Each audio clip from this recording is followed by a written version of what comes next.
बिस्मिल्लाहिर्रहमानिर्रहीम। हक शैतानुल्लाहिम, हक शैतानुल्लाहिम। या मौला अली मुश्किल शाहिदार अली जुल्फ़िकार अली अलैहिस्सलाम वाजिब मा फातिमा हसन हुसैन পাঞ্জাতনের শাহানশাহী দরবারে জানাই লাখ কোটি দরুদ সালাম। শ্রদ্ধা রেখে আমি মোহাম্মদ সাইফুল ইসলাম পাগলা শুরু করিতেছি যে সুলতানি কাল ফতে সুলতানি ফয়েজ আমার কালকে আসো। আমাদের আজকের যে আলোচনাটা সেটা অনেক জানার বিষয়। নবীজিকে মানলে মুমিন, না মানলে সে কাফের বেঈমান। নবীজিকে মানলে মুমিন, না মানলে সে কাফের বেঈমান। নবী সত্য, সাইফুল পাগলা এই বিশ্বাস রাখে। আলহামদুলিল্লাহ, রাসূলের প্রেম মহব্বত ভালোবাসা যদি কারো কলবে বা কারো জীবনে না থাকে তাহলে কোনো রকমের জমিন থেকে আসমান পর্যন্ত পাক জায়গাটুকু যদি নেক আমল দিয়ে ভরপুর করে দেয়, কোনো ফয়দা হবে?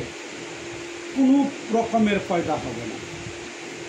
আর যদি রাসূল পাকের ভালোবাসা মহব্বত থাকে, বিন্দু পরিমাণের নেক আমল হবে, আল্লাহ পাক রাজি খুশি হয়ে যাবে। আমাদের আজকের যে কথাটা সেটা হলো, তোমাকে না পাওয়ার দিকের মুমিন হতে চাই না আমি। হে নবী, তোমাকে না পাওয়ার দিকের মুমিন হতে চাই না। রাসূলের পথে মতে থেকে কোনো ব্যক্তি যদি হালাল রিজিক পান করে তার প্রভুকে ডাকে, মহান আল্লাহ মাবুদ তাকে মাফ করে দেয়। আর কোনো ব্যক্তি তার পীরের আদেশে মাওলা আলীকে স্মরণ করে আধ্যাত্মিকতা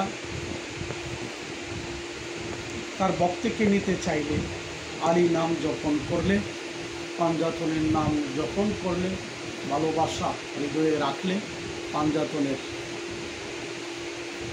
ইশক আল্লাহ, ইশক আল্লাহ, ইশকের প্রেম, সেই প্রেম জ্বালাইলে পুরাইলে শেষ হয় না। যেমন মনসুরকে অনেক প্রকারে তাকে শাস্তি দেওয়া হয়েছে, কিন্তু কোথায়ও সে শেষ হয় নাই। বরঞ্চ মনসুর থেকে শিক্ষা নিয়ে মাওলা আলীকে উসিল্লা করে আল্লাহ ও রাসূলকে অসংখ্য ওলি আল্লাহ পেয়েছেন। তেমনি ইশক, আল্লাহ রাব্বুল আলামিন বলছেন, ওয়াইস পাক ওয়াস করুনি রাদিয়াল্লাহু আনহুর কথা রাসূলে পাক বললেন, কাল হাসরের মাঠে ৭০,০০০ ফেরেশতা ওয়াইস করুনি রাদিয়াল্লাহু আনহুর চেহারা মুবারকে বানাইয়া ওর মধ্যমে রেখে হাসর নাসর করাবেন আল্লাহ পাক। সুবহানাল্লাহ।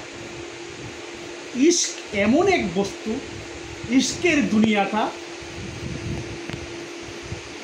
শেষ করার মতন না। ইশক কোনো পরকাল ইহকাল নয়। ইশকে যারা তাকে সম্পূর্ণ মাবুদার কাছে আর কোনো পথা থাকে না। প্রেম ছাড়া ভালোবাসা হয় না, মহব্বত এশক ছাড়া ভালোবাসা হয় না।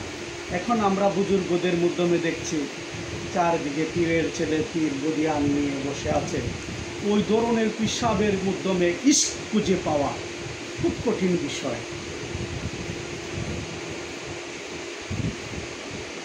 আমি এক নাদান পাপী নিকৃষ্ট বান্দা, আমার কোনো রকমের দুনিয়াবি শিক্ষা গ্রহণ করিনি।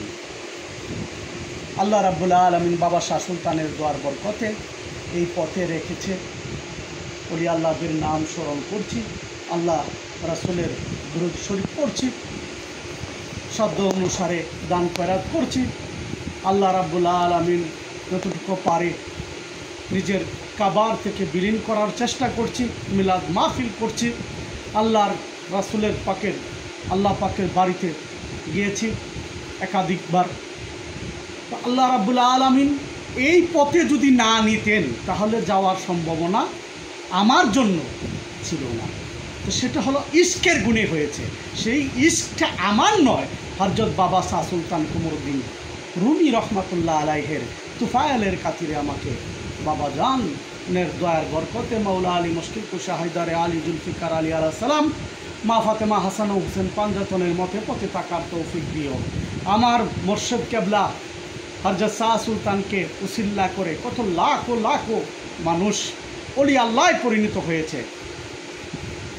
এরকম প্রতিটি মানুষ যদি ইশক নিয়ে, ভালোবাসা নিয়ে, মহব্বত নিয়ে, সরল সোজা একটা মন নিয়ে আল্লাহকে ডাকে, আল্লাহ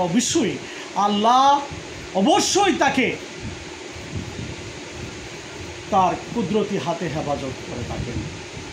সম্মানিত উপস্থিতির হাজিরগণ, আপনারা দু একজন যাই আছেন এখানে, আপনাদের বেলায় একটা কথাই বলা হবে, সেটা হলো সালাত ব্যতীত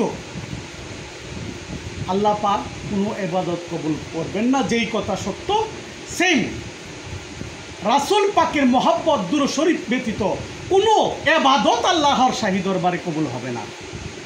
ধন্যবাদ, ভালো থাকেন, আল্লাহ হাফেজ।